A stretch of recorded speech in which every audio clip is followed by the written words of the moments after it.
नमस्कार दोस्तों, मैं शिवाजी सर हिंदी सीखे चैनल के माध्यम से आप सभी का हार्दिक अभिनंदन एवं वंदन करता हूं। दोस्तों, ऐसे ही आप लोगों का जोरदार कमेंट और सब्सक्राइब बढ़ता जा रहा है। लाइव क्लास भी स्टार्ट हो चुका है, तो हम भी अगले दिन से लाइव क्लास लेकर आएंगे।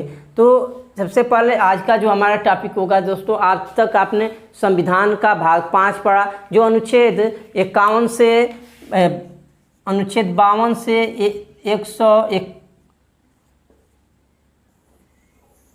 152 तक था। ठीक, अनुच्छेद 52 से 152 तक था। ठीक, अब अगला जो हमारा टॉपिक होगा, ठीक, वह होगा भाग 6। ठीक, भाग 6 दोस्तों, आप लोगों ने विधिवत समझ लिया होगा कि भाग 1, भाग 2, भाग 3, भाग 4, भाग 5। भाग 1 में भारत राज्यों का संघ था, भाग 2 में नागरिकता था, भाग 3 में मूल अधिकार, भाग 4 में नीति निर्देशक तत्व, भाग 4 को में मूल कर्तव्य, भाग 5 में संघ के बारे में आपने पढ़ा। उसमें मान लीजिए राष्ट्रपति पढ़े, उपराष्ट्रपति, प्रधानमंत्री, मंत्रिपरिषद, महान्यायाधीश, आयोग, तमाम चीज़ों को आपने पढ़ा। आज का जो टॉपिक हमारा होगा वो भाग 6 होगा दोस्तों, बहुत ही इंपॉर्टेंट भाग 6। इसमें क्या है, तो ये भाग 6 जो है अनुच्छेद 153 से 237 तक, अनुच्छेद 153 से 237 तक है। 153 नहीं, 152 कर लीजिएगा। 152 से 237 तक ये भाग 6 है। ठीक, अब इसमें देखिए क्या होता है। तो सबसे पहली बात आपका भाग 6 क्या है, तो इसमें राज्यों के बारे में बात है, यानी भारत राज्यों का संघ तो भाग 1 है।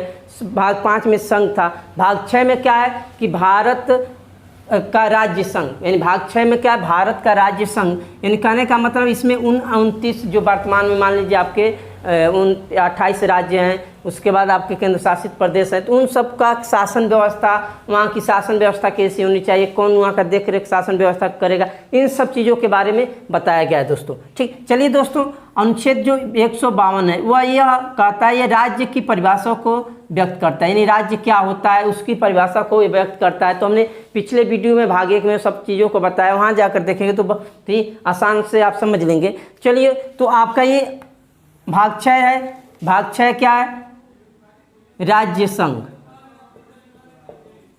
ठीक, अब दोस्तों इसमें क्या क्या क्या पढ़ना आपको देख लीजिएगा। इसमें आप तमाम चीज़ें पढ़ेंगे। मान लीजिए आप अभी राज्यपाल, आज का जो टॉपिक चलेगा वो राज्यपाल से ही संबंधित होगा। ठीक, तो दोस्तों सबसे पहली बात हम डायरेक्टली आते हैं राज्यपाल। राज्यपाल, ठीक, देखिए दोस्तों, सबसे पहली बात राज्यपाल क्या होता है। ठीक, तो मैं बता दूं कि जो आपकी राज्य की शासन व्यवस्था होती है, तो वह भी जैसे केंद्र की शासन व्यवस्था हो, ठीक उसी के तर्ज पर राज्य का भी शासन व्यवस्था होता है। तो राज्य की शासन व्यवस्था में अगर देखा जाए तो जो संवैधानिक प्रमुख पद होता है, यानी क्वेश्चन बनता है कि राज्य का संवैधानिक प्रमुख पद कौन है, तो राज्यपाल होता है। ठीक, अब राज्यपाल क्या होता है दोस्तों, तो राज्यपाल आपका अनुच्छेद 153 में ये कहा गया कि भारत के प्रत्येक राज्य के लिए एक राज्यपाल होगा, यानी अनुच्छेद 153 में राज्यपाल। ठीक, यानी कहा गया अनुच्छेद 153 में कहा गया कि भारत के प्रत्येक राज्य में एक राज्यपाल होगा, जिसके द्वारा एक या एक से अधिक राज्यों का नेतृत्व किया जा सकता है। ठीक, और दूसरी बात, राज्यपाल की नियुक्ति कौन करता है, तो राज्यपाल की जो नियुक्ति करता है वो राष्ट्रपति करते हैं। ठीक, आगे आते हैं दोस्तों, आपका जो ये अनुच्छेद 153 में राज्यपाल है, ठीक, अनुच्छेद 52 में आपका राष्ट्रपति है। तो ये सब चीज़ें कोरिलेट करके आप याद कर सकते हैं। ठीक, उसके बाद आते हैं दोस्तों आपका अनुच्छेद 154(1). तो ये 154(1) में क्या है, तो राज्यपाल की कार्यपालिका शक्ति, ठीक, या राज्य की कार्यपालिका शक्ति, राज्य की कार्यपालिका शक्ति।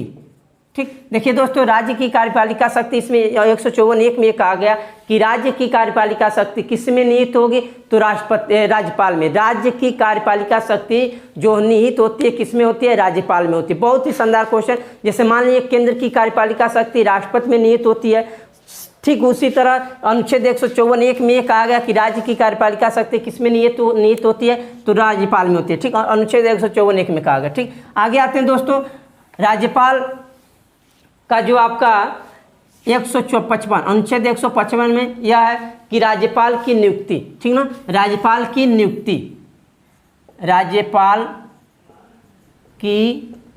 नियुक्ति ठीक, देखिए दोस्तों, राज्यपाल की जो नियुक्ति अभी हमने बताया कि राज्यपाल की नियुक्ति अनुच्छेद 155 के अंतर्गत किसके द्वारा किया जाता है, तो राष्ट्रपति के द्वारा किया जाता है। देखिए दोस्तों, हुआ क्या कि जब प्रारंभ में राज्यपाल पद का सृजन होता है, सबसे पहली बात कि राज्यपाल पद लिया कहाँ से गया था, तो कनाडा से लिया गया था। ठीक, देखिए दोस्तों, उसके बाद हुआ क्या कि शुरुआत जब हुआ तो उस समय बात ये रखा गया कि राज्यपाल का भी चुनाव होगा, लेकिन कुछ लोग राज्यपाल के चुनाव से निर्वाचित होने से सहमत थे। कुछ लोग कहना यह था कि नहीं, राज्यपाल का चुनाव नहीं होगा, राज्यपाल को राष्ट्रपति के द्वारा नियुक्त किया जाए। तो इसमें पंडित जवाहरलाल नेहरू और भीमराव अम्बेडकर का यह मानना था कि राज्यपाल को राष्ट्रपति के द्वारा नियुक्त किया जाएगा। क्यों? क्योंकि यदि चुनाव होता है तो राज्यपाल भी एक विवाद, राज्य में एक विवाद उत्पन्न हो जाएगा, ये भी अपने आप को प्रमुख मानेंगे, मुख्यमंत्री भी प्रमुख मानेगा, तो दिक्कत हो सकती है। इसलिए पंडित जवाहरलाल नेहरू और डॉक्टर भीमराव अम्बेडकर के द्वारा राज्यपाल की नियुक्ति को लेकर बात रखी गई। तो यह अनुच्छेद 155 में यह कहा गया कि राज्यपाल की नियुक्ति कौन करेगा, तो राज्यपाल की नियुक्ति आपके राष्ट्रपति करेंगे। ठीक, ये बहुत ही इंपॉर्टेंट टॉपिक होता है। आगे चलते हैं दोस्तों, अनुच्छेद 155 हो गया, उसके बाद 156। अनुच्छेद 156 क्या है, तो अनुच्छेद 156 में यह कहा गया कि राज्यपाल का कार्यकाल, राज्यपाल का कार्यकाल। ठीक, देखिए दोस्तों, राज्यपाल का जो कार्यकाल होता है वो 5 वर्ष होता है। बहुत ही अच्छी तरह सभी लोग को मालूम होगा कि राज्यपाल का कार्यकाल, राष्ट्रपति का कार्यकाल, उपराष्ट्रपति का कार्यकाल, प्रधानमंत्री का कार्यकाल, इन सब का कार्यकाल कितना वर्ष होता है, 5 वर्ष होता है। ठीक, इन अनुच्छेद 156 में कहा गया कि राज्यपाल का कार्यकाल कितना वर्ष होगा, तो 5 वर्ष होगा। ठीक, उसके बाद बिल्कुल हम सीरियल वाइज अनुच्छेदों को बताने का प्रयास कर रहे हैं, बिल्कुल अंत तक बने रहिए, कहीं मत जाइए, आपके परीक्षा के दृष्टिकोण से सारी चीज़ों को दिया जा रहा है। ठीक, तो आगे चलते हैं दोस्तों, अनुच्छेद 157। तो 157 में क्या है, तो राज्यपाल की योग्यताएं, राज्यपाल की योग्यताएं। बहुत ही शानदार क्वेश्चन बन सकता है कि भाई राज्यपाल की योग्यता यानी कौन व्यक्ति राज्यपाल बन सकता है। ठीक, तमाम बातें आपके ध्यान में आती है। तो मैं बता दूं, देखिए, भारत का पहली बात कि आप किसी भी शासनिक पद या प्रशासनिक पद पर नियुक्त होना चाहते हैं तो आपको भारत का नागरिक होना चाहिए। ठीक, तो यानी राज्यपाल यदि आपको बनना है तो पहली बात कि आपकी भारत की नागरिकता होनी चाहिए। दूसरी बात, आपकी जो उम्र हो, न्यूनतम उम्र कितने वर्ष होना चाहिए, तो 35 वर्ष। ठीक, अब एक चीज़ ध्यान दीजिए, थोड़ा हम डिवीजन करना चाहेंगे कि 35 वर्ष उम्र किनका किनका न्यूनतम चलता है, तो राष्ट्रपति, राज्यपाल, उपराष्ट्रपति, मुख्य न्यायाधीश, उच्चतम न्यायालय और उच्च न्यायालय के जो भी न्यायाधीश होते हैं उनका 35 वर्ष चलता है। निर्वाचन आयुक्त का 35 वर्ष होता है। महान्यायाधीश का 35 वर्ष होता है। आपका मान लीजिए कैग का 35 वर्ष होता है। इन सबका न्यूनतम उम्र कितना होता है, 35 वर्ष। यानी राज्यपाल, किसी भी व्यक्ति को यदि राज्यपाल बनना है तो उसकी न्यूनतम उम्र कितनी होनी चाहिए, 35 वर्ष होना चाहिए। उसके बाद भारत का नागरिक होना चाहिए। उसके बाद किसी सरकारी पद के लाभ पर, किसी सरकारी लाभ के पद पर न हो। ठीक, उसके बाद किसी, मान लीजिए किसी विधानमंडल के किसी सदन का सदस्य भी नहीं होना चाहिए। इन सब चीज़ों को यदि कोई व्यक्ति, इन सारे शर्तों, ये सारे शर्त जिस व्यक्ति के ऊपर लागू होंगे वो राज्यपाल नियुक्त किया जाता है। किसके द्वारा, तो राज्यपाल के, राष्ट्रपति के द्वारा। ठीक, आगे चलते हैं दोस्तों अनुच्छेद 157। उसके बाद आइए अनुच्छेद 159।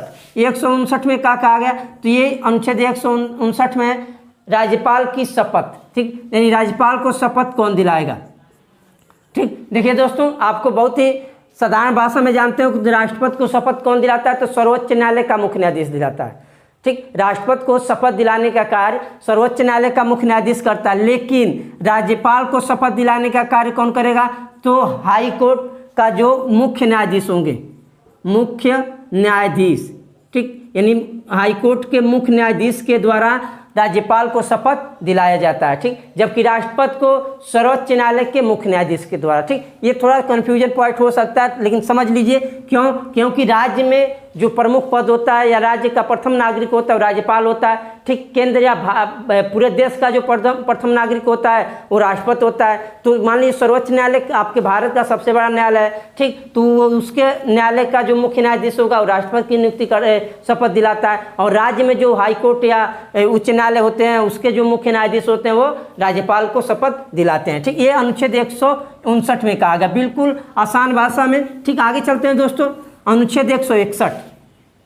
अनुच्छेद 161, देखिए दोस्तों, अनुच्छेद 161 में क्या है, तो राज्यपाल की क्षमादान शक्ति, राज्यपाल की क्षमादान शक्ति।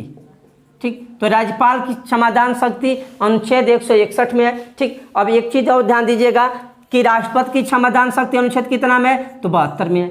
कोरिलेट कर लेंगे। ठीक। देखिए जो शक्तियां राज्यपाल को दी गई है, क्षमादान की शक्ति लगभग वही शक्ति राष्ट्रपति के पास है, लेकिन एक चीज़ होता है कि राज्यपाल जो मृत्युदंड की जो सजा होती है उसमें कुछ नहीं कर सकता है, लेकिन राष्ट्रपति के द्वारा मृत्युदंड की, यदि किसी व्यक्ति को मृत्युदंड की सजा दी जाती है तो राष्ट्रपति के द्वारा उसमें कुछ क्षमा किया जा सकता है, लेकिन राज्यपाल के द्वारा ऐसा नहीं किया जा सकता। ठीक। यानी अनुच्छेद 161 में क्या है, तो राज्यपाल की क्षमादान शक्ति, अनुच्छेद 72 में क्या है, तो राष्ट्रपति की क्षमादान शक्ति। बहुत इंपॉर्टेंट अनुच्छेद था। ठीक। आगे चलते हैं दोस्तों। अब एक चीज़ और ध्यान दीजिएगा कि राज्यपाल के द्वारा कुछ नियुक्तियां की जाती है राज्य में। ठीक। राज्य में कुछ नियुक्तियां की जाती है, उसको देख लीजिए। कुछ राज्यपाल की शक्तियां होती हैं, तो राज्यपाल की शक्तियां क्या क्या होती है उसको देखिएगा। ठीक। बहुत ही शानदार टॉपिक है। पहला देखिए क्या होता है, तो राज्यपाल किसकी नियुक्ति करता है, तो मुख्यमंत्री की।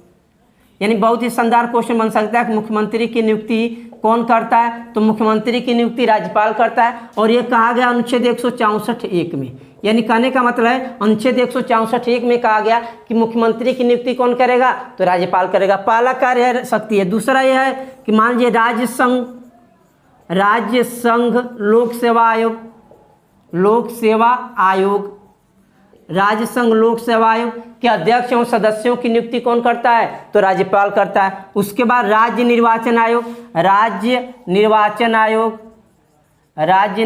आयोग के अध्यक्ष और सदस्यों की भी नियुक्ति कौन करता है, राज्यपाल करता है। उसके बाद आपका मान लीजिए जो उप कुलपति होते हैं, जो राज्य का विश्वविद्यालय जो होते हैं, राज्य के जो भी विश्वविद्यालय होते हैं, विश्वविद्यालय, ठीक, राज्य के जो विश्वविद्यालय होते हैं उनके उप कुलपतियों की नियुक्ति,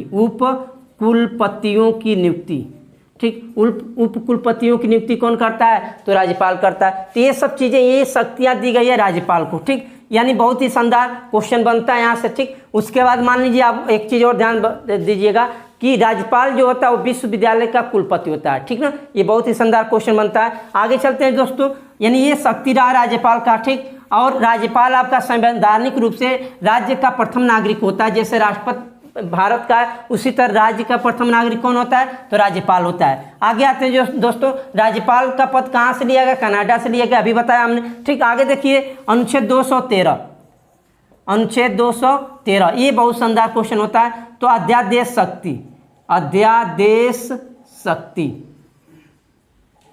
ठीक। यानी एक चीज ध्यान दीजिएगा, अनुच्छेद 213 अनुच्छेद 123 बहुत से शानदार को रिलेट करके देखिए। अनुच्छेद 213 में ये कहा गया कि राज्यपाल के द्वारा राज्य के विधानमंडल में अध्यादेश जारी करने की शक्ति प्राप्त है, लेकिन किन किन क्षेत्रों में, तो केवल राज्य सूची में और समवर्ती सूची में। संघ सूची से संबंधित यदि कोई विषय है तो उस पर वह नियम नहीं बना सकता है कौन, तो राज्यपाल यदि अध्यादेश से संबंधित कोई नियम बनाता है तो केवल राज्य सूची और समवर्ती सूची पर ही नियम बना सकते हैं, संघ सूची पर नहीं। एक चीज़ और ध्यान दीजिएगा, यदि समवर्ती सूची पर नियम बनाते हैं तो वहाँ पर राष्ट्रपति की पूर्व अनुमति की आवश्यकता होती है। ये सब चीज़ें होती हैं, ध्यान दीजिएगा। ठीक। यानी अध्यादेश 213 में किसकी अध्यादेश शक्ति है, तो राज्यपाल का। अब इससे पहले आएंगे तो 123 में राष्ट्रपति की अध्यादेश शक्ति है। तो जो प्रक्रिया राष्ट्रपति के द्वारा संसद में की जाती है, ठीक उसी प्रक्रिया का यहाँ राज्यपाल के द्वारा भी किया जाता है। एक चीज़ ध्यान दीजिएगा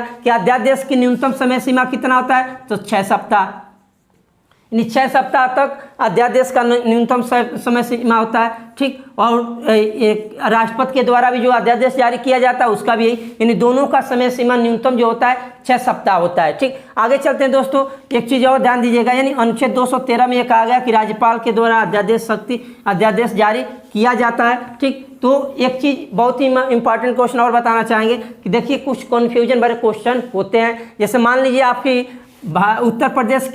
उत्तर प्रदेश की पहली या भारत की पहली महिला राज्यपाल बनने वाली कौन महिला थी, तो सरोजिनी नायडू। यानी सरोजिनी नायडू एक पहली महिला थी जो उत्तर प्रदेश की न कि उत्तर प्रदेश यानी पूरे भारत के राज्यों से पहली या राज्यपाल महिला बनी। ठीक। ऐसा क्वेश्चन बनता है। दूसरा चीज़ एक ध्यान दीजिएगा कि अभी वीडियो वाले एग्जाम में क्वेश्चन आया था, ठीक, कि स्वतंत्रता के बाद भारत के स्वतंत्रता के बाद राज्यपाल बनने वाले पहले व्यक्ति। ठीक। तो उसमें देखिए क्या हुआ था, उसमें आपके सरोजिनी नायडू का नाम नहीं था। ठीक। तो उसमें ध्यान दीजिए उनका नाम क्या था, होमर, ठीक, मोदी, ठीक, यानी होमर मोदी एक ऐसे व्यक्ति थे जो संविधान सभा में मनोनीत किए गए थे। यानी क्वेश्चन बनता है कि संविधान सभा में कितने व्यक्तियों को मनोनीत किया गया था? 2। तो एक होमर मोदी थे, एक और व्यक्ति थे। तो ये एक ऐसे व्यक्ति थे जो उत्तर प्रदेश के प्रथम राज्यपाल बने थे स्वतंत्रता के बाद, ठीक। तो ये आज का टॉपिक बहुत ही इंटरेस्टिंग रहा दोस्तों। परीक्षा के दृष्टिकोण से भी हमने राज्यपाल को पूरा पढ़ाने का कार्य किया। इस तरह आप इस चैनल को अधिक से सब्सक्राइब कीजिए, लाइक कीजिए और अपने दोस्तों के पास शेयर करना ना भूलिए। नमस्कार, धन्यवाद।